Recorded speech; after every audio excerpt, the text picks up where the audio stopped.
Hello and welcome to episode 4 of SCP3, our third season of podcasts. This week we have a really unique episode. Caedmon is a bot which creates its own artwork based on a number of factors. While this is nothing new, Caedmon's ability to respond to feedback and constantly learn is an astounding development. Here, I interview Maurizio Fusillo, Caedmon's creator, on some of the thoughts and philosophies behind its artwork. It's worth mentioning that Maurizio has a rather strong Italian accent, something that I personally found endearing. However, to anyone who encounters difficulties listening to this episode, go over to secretcave.co/Caedmon, with spelling in the title, for full transcripts and further commentary. So, you are the man behind, and am I pronouncing it correctly? Is it Caedmon? Well, you are the native speaker here, so... Well, I've got no idea. I mean, I think it's Caedmon, but it might just be Cadmon, but I'll go with Caedmon for now. Well, Caedmon sounds nice. Yeah, exactly. I have no idea, actually. I just read the name, but never tried to pronounce it, actually. Well, for those listeners of the podcast who might not have come across Caedmon before, I wondered if you could give us a quick rundown on what exactly it is. Basically, Caedmon is a step forward in a research that I'm carrying from years, actually. The main idea is that computer could be able to generate art. Mm-hmm. This is not a new idea, actually. Since the last century, there was this tendency in making art more impersonal, like involving less feelings, almost random generated. We can think about the Dadaism, of course, or even the Futurism on some aspects. So the problem is that the technology today is more or less ripe for this. I mean, Caedmon is not the only or the first attempt to generate art through machine. It's just maybe it has a more conceptual structure compared to other projects which are more technical focused, like, for example, the Deep Dream, something like that, made by Google, or many other projects. The idea is that computer may be able to generate art. Of course, those are just the first steps in this direction, but why not? I mean, this is the main point of Caedmon, just why not? So, in that case, conceptually speaking, what is it that makes it unique or sets it apart from different art creating bots? Well, conceptually, the fact is, first of all, art cannot be created just out of nowhere, theoretically speaking. Like, you still have to refer to what happened in the past. Like, art is not just the application of creativity just for the sake of creativity. Like, at least in my opinion, art still has to follow an history. Like, there is the history of art, and you cannot just do something outside this flow. So you have to consider the context around all art. Yeah, basically, there are tendencies in the art, and those tendencies are pretty related to the world and the time in which this art is created. So if you create something just for the sake of creating something, even if it's very beautiful or whatever, still, is it art? Is it not art? This is just my approach. I mean, art is what fits what happened before in the field of the art, and also what is going to happen now, and what's happening in the meanwhile in other fields. So it's not just a showcase of techniques. Mm-hmm. I think I would agree with that. I think that's a large reason why we at Secret Cave are interested in this area, is because it does reflect the times that it's in. Yeah. At the moment, like, there is a lot of interest in those in those arguments, like what computer can do for us, why they are maybe a threat for us, or why can they save us or whatever. I mean, there is a lot of discussion around those topics. But there's less looking into how much artificial intelligence might be able to express. Is that what you're saying? Hmm. Right. Yeah, I would agree with that. But when you talk about the context thing, I mean, I really couldn't agree more because I think that is a large reason behind why these things are so fascinating. I mean, there is the technical skill on show, and it is that a lot of the time it's beautiful, but it reflects our times of when we are entering a more artificial world. Yeah, this is true. And I'd never considered that, so that's actually really interesting to me, the whole context of art thing.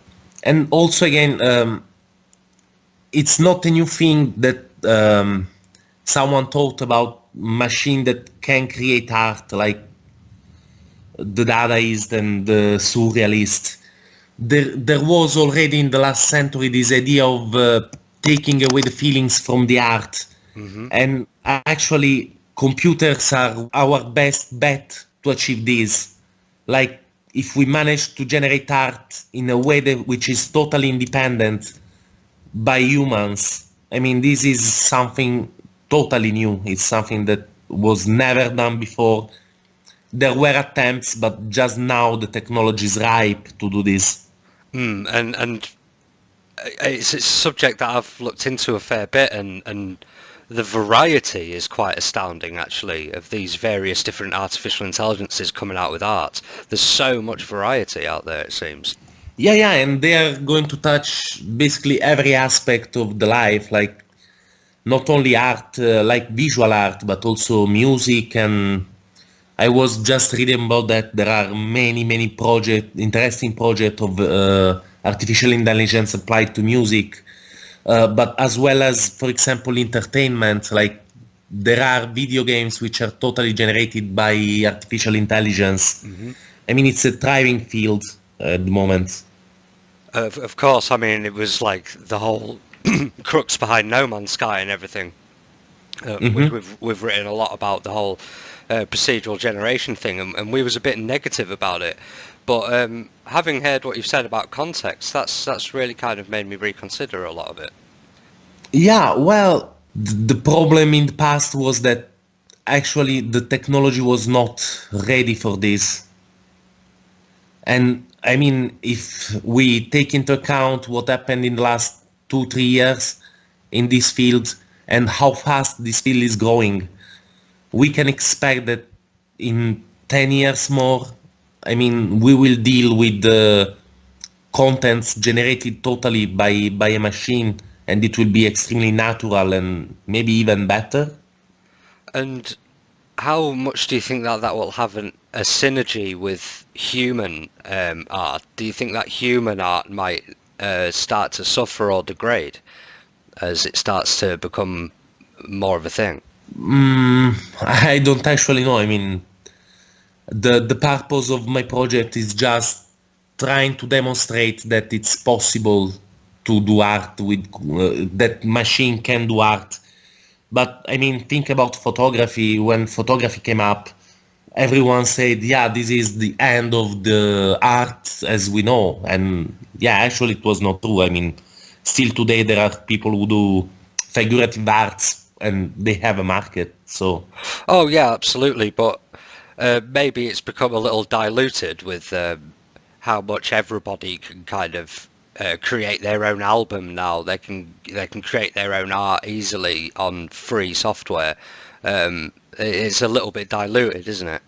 well, yeah, but still, I mean, we cannot kill human art. After all, the art is born by the will to express Hmm. something.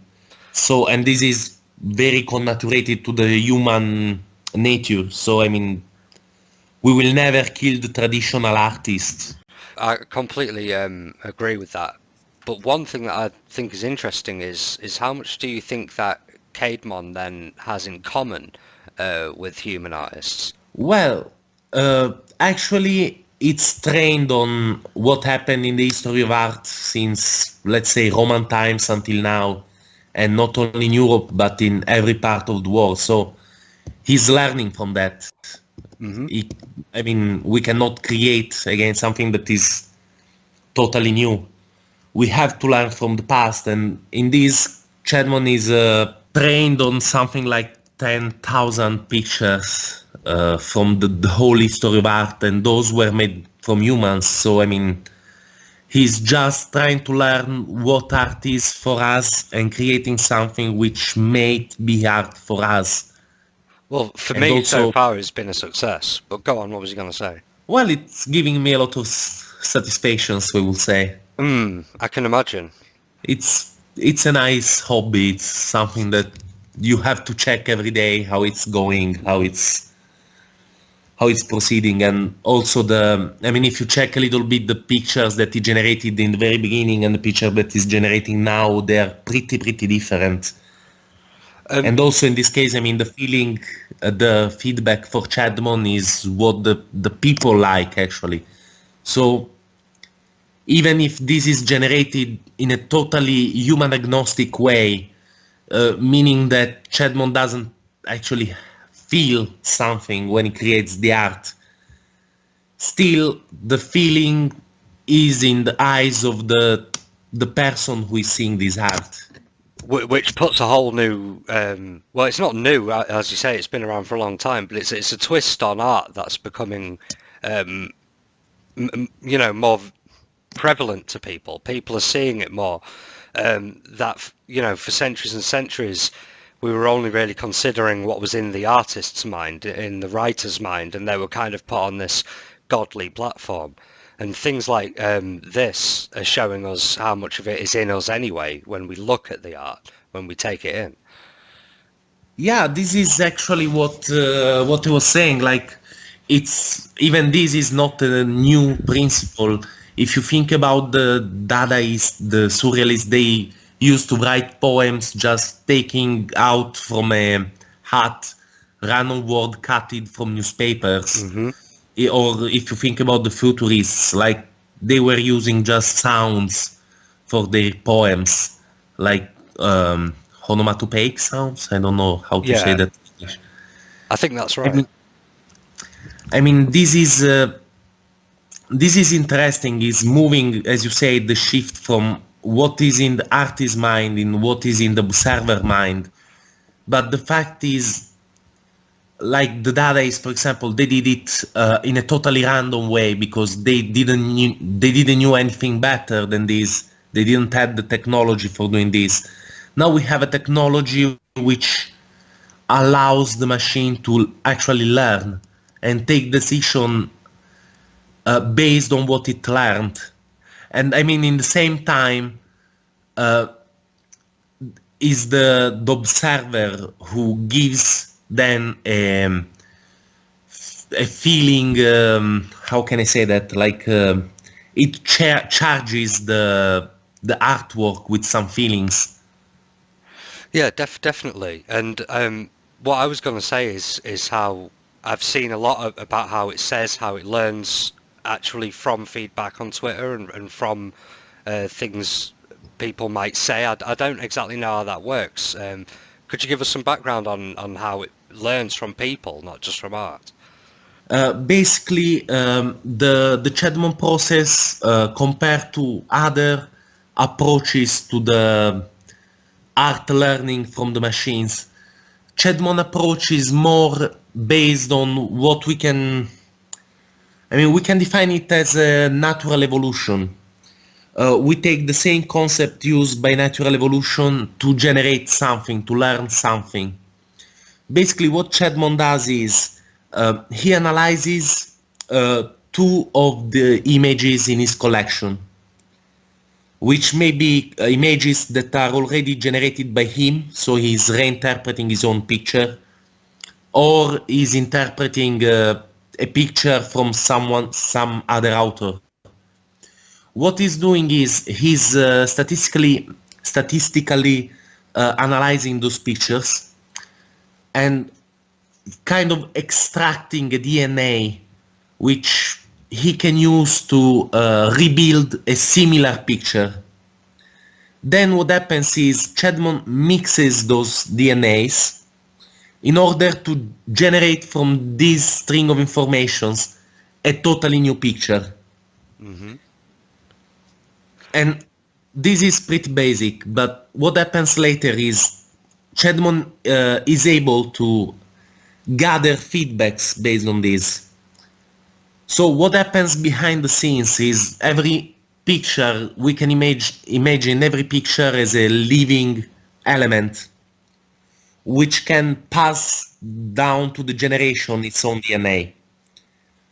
Then it's the public, the followers on Twitter or Facebook, who can decide which of those pictures survives. So basically, if a picture is very successful, it means that behind the scenes, this picture can pass down the generation its own DNA faster than the others. And if a picture is not successful, at a certain point, Caedmon will delete it, like kill it. So this picture will not pass its DNA. And in that way, it works similar to human feedback then, to when I receive feedback on my writing, say. Has changed how I write over the years. Yeah, because basically the picture who were successful will have more variation over the time, and more of the picture over the time will be based on this. Mm-hmm. The one which was not successful, which are not recognized as art by the followers of Caedmon, those will be discarded. Also, this is actually similar to what happens in the nature, for example, with the evolution. Mm-hmm. The power of Caedmon is that we can act both ways. Like in the nature, is only the parent who passes the feedback to the child. In our case, is also the child who can share some of his success, let's say, with the parent. So we know that if a parent generated a successful child, we can reuse this picture more and more often. So it will have a better weight in the training set, actually. So we can actually extract the features that the public will recognize as art in order to generate better and better results over the time. That's fascinating. And I'm guessing that you could actually, because it is influenced by its follower base on Twitter and Facebook, depending on different follower bases that it might have, let's say that multiple Caedmons were created at the same time, and given different follower bases, then they would essentially evolve their own flavors, would they not? Which is almost like different societies, different cultures. Well, actually, at the moment, all the audience is linked together. Caedmon shares its work on its own website as well as Twitter, where it has the biggest number of followers. Mm-hmm. But even on Facebook, and we launched it on Instagram like a few weeks ago. So it still has to grow there. The whole audience is able to influence what Caedmon is going to create in the future. But it's true what you say, like you can see an evolution. Like at a certain point, Caedmon started using pretty vivid colors and an approach more similar to futurist artworks, like Italian futurism from the beginning of last century. And people started liking that. And if you now see what's happening in Caedmon, most of the picture he creates still brings on some of those features, because actually this was what people liked there. So yeah, people can actually influence the way in which Caedmon moves. Well, that's really interesting, because it means that at the same time it can both influence with its unique take on things and be influenced in equal measure. Yeah, but I guess that this happens for all the artists. I mean, we learn from experience. I mean, he's learning. If you do an artwork, a painting that didn't sell, or people said, yeah, whatever, what is this? You will try not to repeat this when if you do a pretty nice painting and people will come to you and congratulate, you will understand, oh yeah, this is what people likes, and I might move to this instead. Well, that's exactly what I mean, is that like people like you and I might fully accept this as art and be fascinated by the philosophies that come around it. But I have encountered some skepticism towards artificial intelligence art, and some people who do think it's just a waste of time, or it's not really artful. And I'm interested in finding the commonalities between human and artificial art to try and show these people just how much it has in common with what they accept as art. Yeah, the challenge was to create a digital artist who acts as a human in the art world.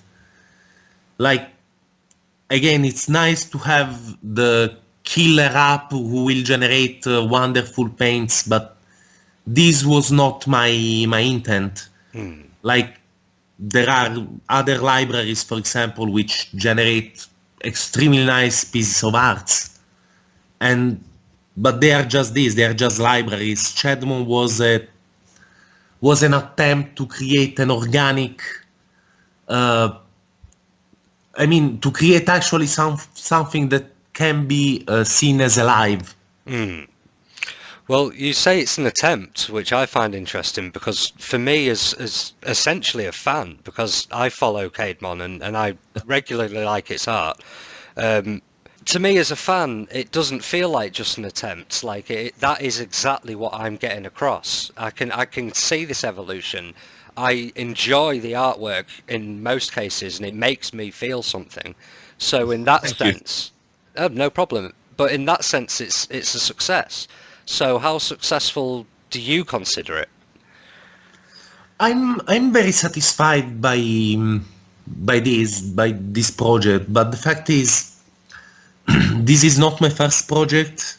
Like, it's research which is ongoing since at least the last 10 years. And this is, I think, the third project based on the idea of computer creating art. And actually I like it, but I also like the previous one and the previous one. The fact is, as technology evolves and also as I grow up and I think and rethink about things, the project at a certain point will actually end and leave the place to the next one.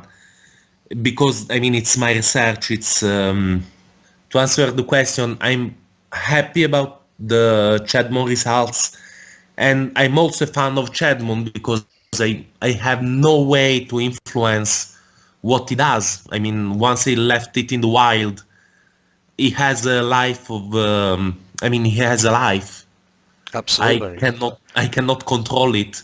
So actually I also follow him from its own profile, because I still have access to his profile, so I can check notification, what people likes, write. But still, I cannot control what happens. And it's surprising for me also. Like, every morning I open it and I see the conversation, the extremely strange conversation that it has with people, or the artwork it creates. And it gives me a lot of satisfaction, but still, I cannot say that this is the final goal of my research, because actually I don't think there will be a final goal to this. It doesn't seem like you have any kind of problem like getting attached in any way, or humanizing them, because I could see myself, if I was the creator of things like this, starting to see them as like my children, and giving them human traits and qualities in my head. Yeah, that's true. But this doesn't happen only with Caedmon. My job is a developer. I'm a developer even in my job life, and every project you touch becomes a little bit your child. And this is true for every kind of project, but especially for this kind of project like Caedmon, where the project actually starts to have its own life somehow. I mean, it really gives you the idea that it's a bit your kid and you're very proud of what it does. Do you then, as you say, if you're a fan and you see the artwork yourself, just getting on with itself, that you don't influence, do you see any of yourself in it, or like some reflection of your tastes at all? Not at all. Like, there are many pictures that I like, of course. Especially he had a red period, let's say, where he generated those red picture with white lines, which for me were extremely interesting. Now he stopped doing this, but yeah, whatever. I mean, I cannot force him. Right. But yeah, I mean, the project itself was created in order to reduce at the bare minimum the influence that the creator can have on it. And this is a huge step forward, for example, compared to the previous project, which was still heavily based on randomness and on pre-written functions, I mean functions written by me, which were then combined randomly. I could still have an influence, at least aesthetically or whatever. I mean, still I could influence the project. Now everything is reduced to the very mathematical essence of every single image in the training set. I try to give him a training set which is as vast as possible in order to reduce my influence also in terms of what I like or what I don't like in art. So, I mean, I try to give him the maximum freedom from what I like and what I want from him. That's really interesting to hear, because I think I would have assumed that you would have just given him a subset of things that, you know, you like. But to hear that you've not been biased like that is actually really, really good. Yeah, I tried to reduce at maximum the human my human influence on it and leave it as much free as possible to achieve its own goals. So you talk about previous projects and there not even being an end goal to this research. Do you already have any plans for anything in the future? Well, let's say yes. I mean, I'm still reworking on the Caedmon algorithm on a regular basis, actually. I mean, since I launched the project in March this year, I already changed the algorithm 4 times. Right. Because, I mean, sometimes I get this idea, oh yeah, but in the way maybe I extract the DNA from a picture, or in the way I recombine this to generate a new image. It's, I mean, it's an ongoing process. Also, dealing with pictures, it's pretty expensive in terms of computational power. Mm-hmm. And actually, the biggest challenge in this was how to render a picture in less than 30 seconds. Right. Because now every picture is rendered in, 30 seconds, 1 minute maximum. And sometimes I still go there and over-optimize the code in order to reduce the calculation power that we need, also because this is a cost. So, I mean, as a digital project, it has its own costs. You need a architecture, you need a server, you need hosting space. Again, is another commonality with human artwork, because in a way, you know, we need a roof over our heads and food and, well, strange. I'm just trying to find these parallels. Yeah, it's true. And, well, at least computers has less needs than humans. Like with 50 euros per year, I can pay its domain and that's fine. But Yeah, it hasn't got like, all that flesh to deal with, luckily. yeah, I mean, if I could ever invest more, I could actually try to generate something which is even more complex or at least high res, but this, I mean, belongs to the future and people are actually helping with donations, and so things are moving also in this way. Well, it's an area I think is going to start to gain more and more exposure, because these things are really sticking out to me as I'm sailing through my daily internet usage. It's these things that I'm starting to find more and more interesting. So I guess to finish up, I wanted to have a bit of a conversation about what exactly you consider art to be. I mean, I know we've covered some of those topics just naturally anyway, but what is art to you? Well, it's a tough question. I mean, we can go for an extremely long answer or an extremely personal answer, but I like the way in which Oscar Wilde put it. It's just that I don't know the original quote in English. I know it just in Italian, so I will. Right. He said that art is basically what is useless. All the Okay. art is extremely useless, and this is actually true. Like, art is something in which we invest a lot of our mind and creative abilities and effort, and in the end we create something which has absolutely no use, and this is wonderful. I've not even ever thought of that before. I think that's really interesting, and now you mention it, I think that's something that could, you know, get people really defensive, almost feeling like all the feelings they've felt to albums over the years and all of that don't matter in some way. But I agree with you. It is essentially useless. Yeah, but this is nice. This is what brought us uh, in our origins to get better than monkeys. Let's say the ability to create something which is totally useless. Like, as soon as we manage to satisfy all our needs, primary needs, we could actually start generating something which is useless. Think about art, think about religion under some aspects, think about philosophy. Yeah, and which is is pretty much my utopian vision for the future as well. I mean, those are the best creations of the human race, let's say, and those things has absolutely no utility. So I mean, I don't say that art is useless in the negative way. For me, actually, is a wonderful thing, the uselessness of the art. Yeah, I agree with you. I mean, there's definite beauty to it, but what I mean is I'm sure that there are some people who would get defensive about that idea. Yeah, but I mean, those are just opinions. So Oh yeah, of course, and just adds to the conversation, all of which is probably pretty useless.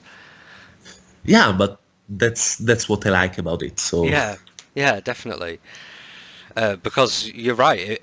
If all we're doing is nothing but things that are practical, then we are essentially an animal, a beast. But you know, like art even actually strangely stretches back, you know, all the way back into the animal kingdom.